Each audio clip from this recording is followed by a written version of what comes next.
جو آزاد ذہن رکھتا ہے، جو ہمیں کوئی ریلیف دے گا، ہمیں انصاف دے گا، وہ دروازہ اب ہم پہ بند کر دیا گیا ہے۔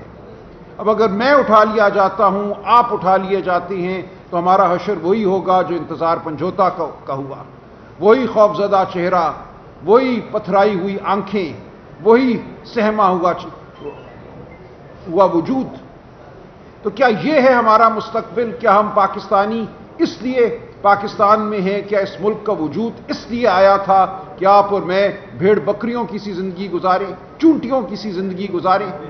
تو یہ ہے آج ہمارے سامنے سوال کہ ہماری زندگی یہاں سے آگے اب کہاں جاتی ہے بطور پاکستانی، بطور انسان۔ بھول جائیے ایک لمحے کے لیے کہ پی ٹی آئی کوئی سیاسی جماعت ہے، یا میں بھول جائیے ایک لمحے کے لیے کہ پی ٹی آئی کوئی سیاسی جماعت ہے، یا میں پی ٹی آئی کی جانب سے آپ کے سامنے بیٹھا ہوں۔ میں بیٹھا ہوں، لیکن میں آپ سے یہ کہتا ہوں کہ اب ہمیں ان سیاسی تفرقوں سے اٹھ کر آگے بڑھنا ہوگا بطور قوم۔ ہمیں انتظار حسین پنجھوتا کے چہرے کو سامنے رکھنا ہوگا، یاد رکھنا ہوگا کہ یہ ہم سب کا چہرہ ہے۔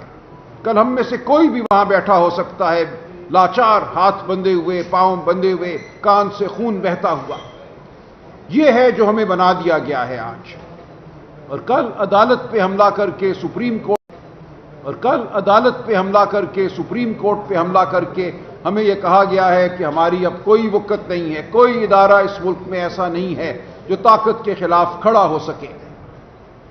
کل ایک اور بھی قانون بنایا گیا جس کے ذریعے جو سروسز کے چیف ہیں ان کی مدت میں 3 سے بڑھا کر 5 سال کا وقت مقرر کیا گیا۔ میں سمجھتا ہوں یہ سروسز کا، ہماری افواج کا ایک طرح سے اندرونی معاملہ ہے۔ اس بارے میں بہت کچھ تو میں نہیں کہوں گا، لیکن میں یہ سمجھتا ہوں کوئی بھی اس نوعیت کی قانون سازی اس طرح نہیں ہونی چاہیے۔ ایک ہی دن میں بالکل جیسے ایک رولر ہوتا ہے، بلڈوزر ہوتا ہے، بلڈوز کیا گیا ان قوانین کو۔ رائے لی جانی چاہیے تھی سروسز کے اندر، اس کا کیا اثر ہوگا مورال پر۔ وہ لوگ جو توقع لگائے بیٹھے تھے، جو اپنے کیریئر کے حوالے سے کوئی خیالات رکھتے تھے، بہرحال یہ ایک واقعہ ہے جو ہو گیا، ہم اس کے ساتھ آگے بڑھیں گے۔ لیکن اصل مزاحمت ہماری جو ہے وہ عدلیہ پر جو حملہ ہے اس کے حوالے سے ہوگی اور ہونی چاہیے۔ ہماری مزاحمت جو ہماری انسانیت پر، ہماری خودداری پر، ہمارے وجود پر کیا گیا، جس کا جیتا جاگتا نمونہ انتظار حسین پنجھوتا کا چہرہ ہے، ان کے ساتھ جو ہوا، یہ ہم سب کے سامنے رہنا چاہیے۔ تو ہمیں اب بطور قوم یہ فیصلہ کرنا ہے کہ کیا اب ہم خاموش، بالکل مطیع، فرما بردار، ڈرے ہوئے، سہمے ہوئے انسانوں کی طرح آگے بڑھیں گے؟ انسان کہنا بھی اب شاید ہمارے لیے ایک زیادتی ہے۔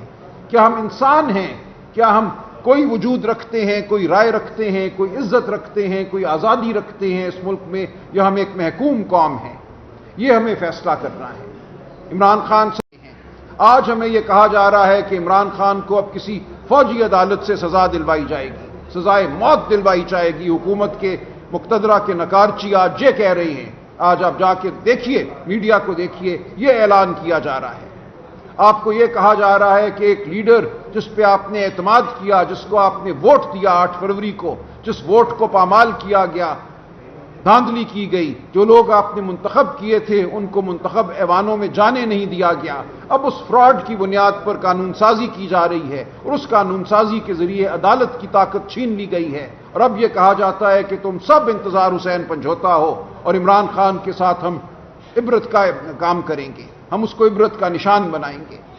دیکھیں، یہ ہم سفید پوش لوگ ہیں، شریف لوگ ہیں، میں اسی لیے کہہ رہا ہوں کہ اب ہمیں اس سے آگے بڑھنا پڑے گا۔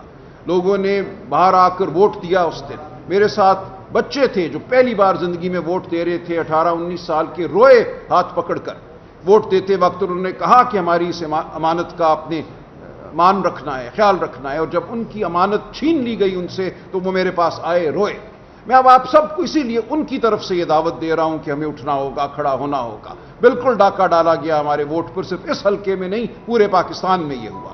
تو اس لیے میں اب یہ کہتا ہوں کہ ہمارا یہ خیال تھا کہ ہم عدالتوں سے کوئی حاصل کر لیں گے انصاف، عدالتوں کو تو انہوں نے بند کر دیا، قانون بدل دیا، کہا کہ ہائی کورٹ کے جج نہیں، اب الیکشن کے معاملات ان کے چنے ہوئے ریٹائرڈ جج سنیں گے، اور اس کے اوپر سپریم کورٹ نے 6 مہینے سٹے دیے رکھا، کوئی ایک مقدمہ بھی پنجاب میں آگے نہیں چل سکا۔